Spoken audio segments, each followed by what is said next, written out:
कैमडोज का ये रहा क्वेश्चन नंबर 32। क्वेश्चन नंबर 32 में कह रहा है arrange the following in increasing order of their boiling point. 3 option दे रखे हैं बच्चों। ए में दे रखा है ब्यूटेन अमाइन। ब्यूटेन अमाइन का फॉर्मूला होता है CH3 CH2 CH2 CH2 और NH2। देन दे रखा है N, di methyl ethane amine यानी कि CH2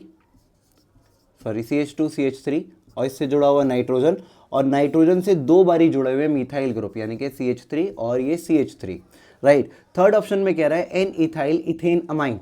यहाँ बना रहा हूँ थर्ड वाला option, ethane CH2 single bond CH3, nitrogen से जुड़ा हुआ है ये CH3 और CH3, राइट। यहाँ हाइड्रोजन से वैलेंसी पूरी कर देंगे।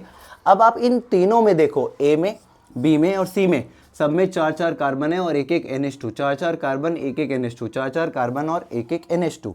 अब बेसिकली होता क्या है, आपको 2 लॉजिक याद रखने हैं।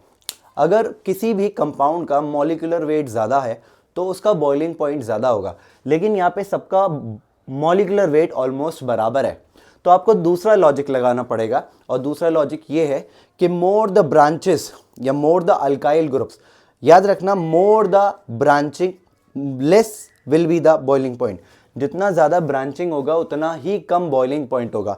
तो इन तीनों में, पहले वाले में, दूसरे वाले में और तीसरे वाले में सबसे ज़्यादा ब्रांचिंग किस पे दिख रही है? ऑब्वियसली सबसे ज़्यादा ब्रांचिंग इस पे दिख रही है, 1 2 3, तो सबसे कम बॉइलिंग पॉइंट इसी का होगा। देन सबसे पहले आएगा हमारे पास B, देन इससे ज़्यादा बॉइलिंग पॉइंट किसका होगा?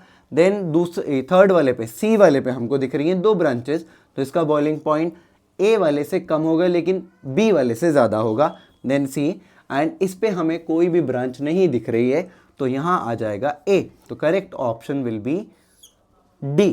याद रखना जितनी ज़्यादा ब्रांचिंग उतना कम बॉइलिंग पॉइंट।